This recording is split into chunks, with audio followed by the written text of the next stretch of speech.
In breaking news, an unknown Australian, Robot Head, just acquired Star Wars from the Disney Corporation for its current value of 2 slabs of beer and a PS5. Experts are saying that this is a terrible financial decision for Robot Head, who really could have used the 2 slabs of beer. This video is brought to you by the #1 website builder, Squarespace. The future is an amazing thing. It can fill you with hope. Jesus. It can make you dream. It can fill your imagination with wonder. For many years, Star Wars gave that to people. The hope that one day we may rejoin old friends or go on some new adventure.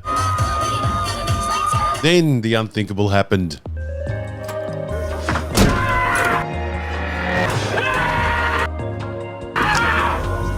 And hope, as we knew it, ceased to exist. But you wouldn't know that if you listened to Disney. If you listened to Disney, everything with Star Wars is going great. Sing a happy song, sing a happy song. They recently announced that The Acolyte was the second most watched series on Disney Plus last year. You remember The Acolyte, the show that nobody watched except for a handful of weirdos? The show that Disney cancelled just weeks after airing because of lack of interest. Yes, that show. Apparently that show wasn't a disaster. That's according to Disney and absolutely no one else. Awesome! Disney, in all their wisdom, decided to promote the fact that their streaming service is so in the hole that a show that they cancelled was their second most popular show. Shows how well Disney Plus is going.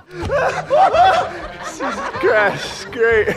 But what about the rest of us? You know, the people that found The Acolyte distasteful? Is there anything in the future for us to look forward to? At the same time, feel completely confident that Disney, will take good care of the franchise I've built. It is coming up to 13 years since Disney bought Lucasfilm, and this year marks 10 years since their first outing, The Force Awakens, was released, which at the time seemed like a fairly positive start. Then we got Rogue One, which added little to the saga, but was also fairly well received. 2 movies down, 2 female leads, and the supposed incels hadn't lost their minds yet. Looking back, it's as if the incels that the Disney fans always refer to don't really exist. But anyway, back to the point, a decade on from The Force Awakens, and how are things looking in the Star Wars universe? Probably about as far away from success as you could possibly imagine. Most of the fans have left. Hey, mister. Where are you going? And Lucasfilm are operating in some weird place where there is constant talk of new movies and shows that mostly exist in the realm of make-believe and will never see the light of day. Lucasfilm constantly runs a revolving list of multiple projects and directors that are sitting in some type of deathly limbo in some weird game that Kathleen Kennedy is playing and trying to convince Disney and their shareholders that Star Wars has a big future.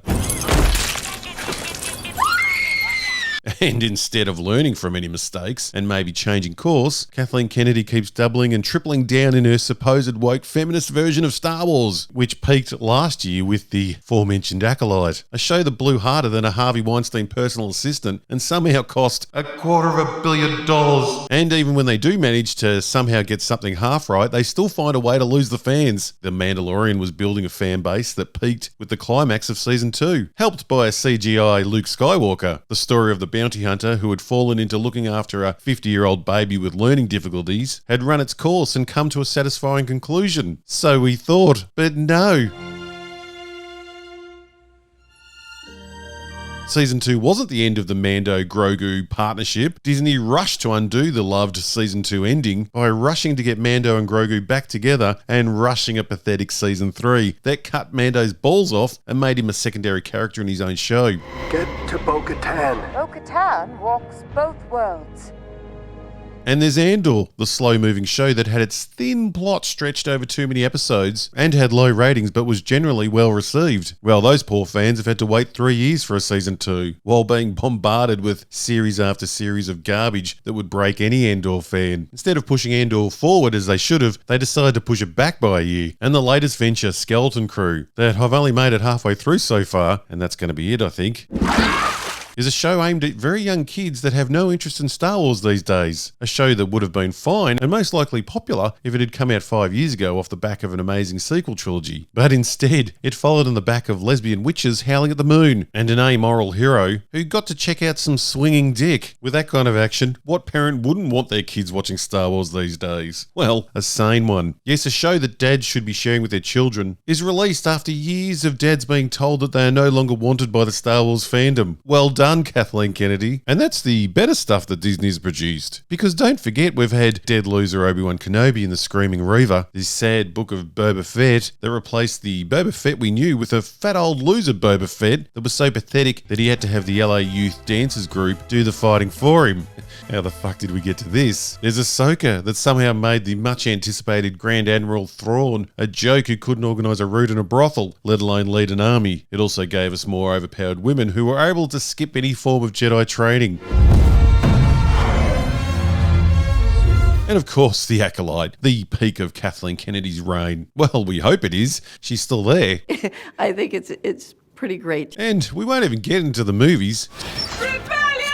Do people even remember that Solo was a thing? I doubt it. Can't remember the last time I heard that film mentioned. So at this point, I'd be amazed if anybody had any hope for the future of Star Wars. But if there is a small Star Wars flame still burning in your small beating heart, and you still carry some hope, let's look at what is currently supposedly in development. We have Simon Kinberg's new Star Wars trilogy, starring Rey, the character that everyone loves. Most people would rather a colonoscopy than seeing her back on the big screen. And that film is scheduled for next year, and they haven't even got a script yet. So we'll put that in the never going to happen category. The Mandalorian and Grogu movie that has supposedly already been shot. It's probably easier to get a film shot when your lead actor stays home and the only ones doing any work are a puppet and a no-name stuntman. I'm betting we don't see too many behind-the-scenes photos of Pedro Pascal on set. So far, that guy's been nowhere near that film because he has no interest in getting that suit back on. They probably don't even need him for the voice anymore. They can just AI him like they did with Vader. It seems I have underestimated you. I don't know what I find funnier. The low-effort title, Mandalorian and Grogu movie, that has absolutely zero imagination, or the fact that the first cinematic release since The Rise of Skywalker is about two characters everyone has had enough of. I'm putting this one in the straight-to-streaming category. That is one big pile of shit. Let's just have a little breather to thank today's wonderful sponsor, our friends Squarespace. Another year has taken flight, January has just disappeared, and you still haven't started working on that dream life you want. Come on, get moving. You may have an incredible idea or a product you want to get out to the world. Well, do it and free yourself from that daily grind. Maybe you've got some incredible talents that you want to share. Well, with Squarespace, it couldn't be easier to get started on an awesome website. Just get yourself over to squarespace.com and sign up for a free trial. Choose one of their professionally designed templates, then make it your own with the ease of drag and drop designing using their amazing custom tool Fluid Engine. Add photo galleries, portfolios, and video backgrounds. And if you have that cool product to sell, easily set up a store to sell directly to your customers. And if digital content is your thing, Squarespace websites now have a members area where you can monetize your content right on your own website. So all that nice money goes straight to you. Squarespace also provides secure payments and client invoicing, so you can just about run your whole business straight from your website. And if you want to teach a course, Squarespace lets you set up online courses with multimedia lessons, progress tracking, and flexible pricing. Once that course is set up, you'll be earning money 24/7. Head over to squarespace.com/robothead and try Squarespace today for free. And then when you are ready to take off, use the code ROBOTHEAD and you will get 10% off your first purchase. Use the link below. The year has just started. Make it wonderful with Squarespace. Fans can expect a new feature film, Star Wars Episode 7, as well as consumer products, television projects, games. There's meant to be another new movie, separate from Simon Kinberg's trilogy, that's also starring Rey, by Sharman Abaychinoy, who has never directed a feature film. I like to make men uncomfortable. I enjoy making men uncomfortable. Gosh, great. There's some progressive hiring. Now, I love the idea of reviewing some Rey films, but that's 4 films they have announced under 2 different directors and writers. How's that exactly going to work? Well, I don't think we have to worry about that because, sadly, that's straight into the never happening category. James Mangold's Star Wars movie, never happening. The Lando movie, yes, one of the lead characters from the first Star Wars film to ever lose money, is getting his own spin-off movie. That should do well. I like this kid. And it's going to be written by Donald Glover and his brother Stephen. Who? 2 guys who have, as far as I can tell, only written comedies. So just perfect for Star Wars. Maybe this time we can have more jokes about Lando having sex with robots, a lifestyle I fully encourage. How would that work? That works. Dave Filoni's Star Wars movie, the cinematic event that brings together Mando, Ahsoka, and fat Boba Fett for a 3-way climax. That works. If anything's guaranteed in life, it's that Dave Filoni, the worst thing to happen to Lucasfilm, will continue to get paid to drive Star Wars further into the ground. So, that means this film's got a great chance of being made. But again, I think it will be a straight-to-streaming affair. That is one big pile of shit. Old Cowboy Hat here hasn't got what it takes for a cinema release, and I think even Kathleen Kennedy knows that. Taika Waititi's Star Wars movie? Please God, no. See you down there.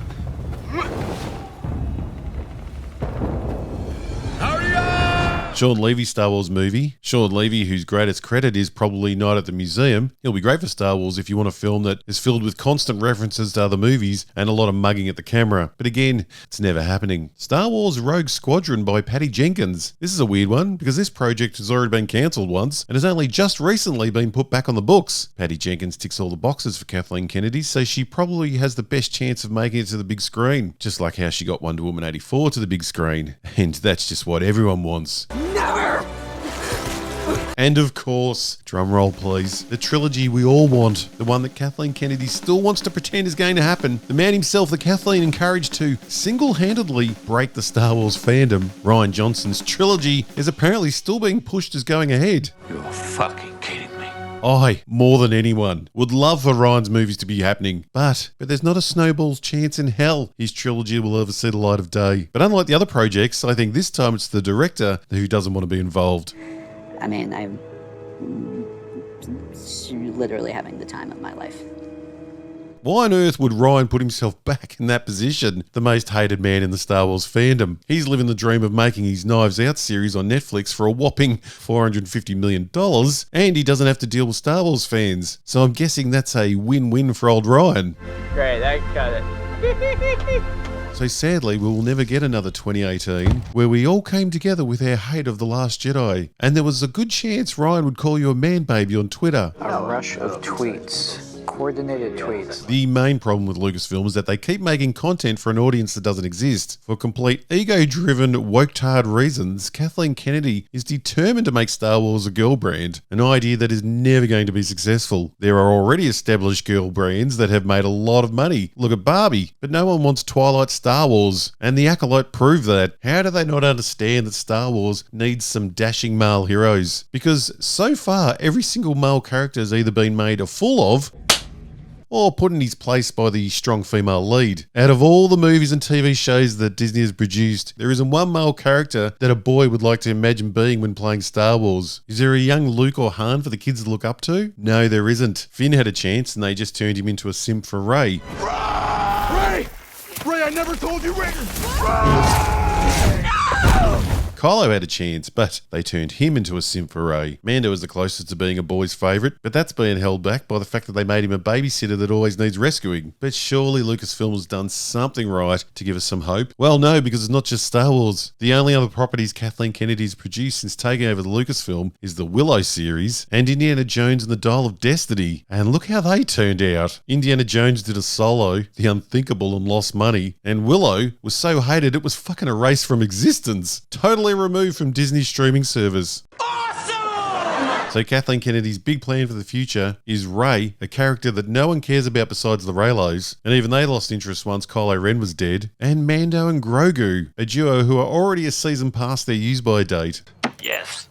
And all those other announced projects? Well, I will bet my left nut that none of those other projects in their current form will ever see the light of day. These announcements are for the shareholders and the higher-ups at Disney, not the fans. The fans have all gone. Now Kathleen Kennedy is just trying to make it to her retirement. Greedy cow. The only way Star Wars will have a bright future is if Disney sells it. But who would buy it? In breaking news, an unknown Australian, Robot Head, just acquired Star Wars from the Disney Corporation for its current value of 2 slabs of beer and a PS5. Experts are saying that this is a terrible financial decision for Robot Head, who really could have used the 2 slabs of beer.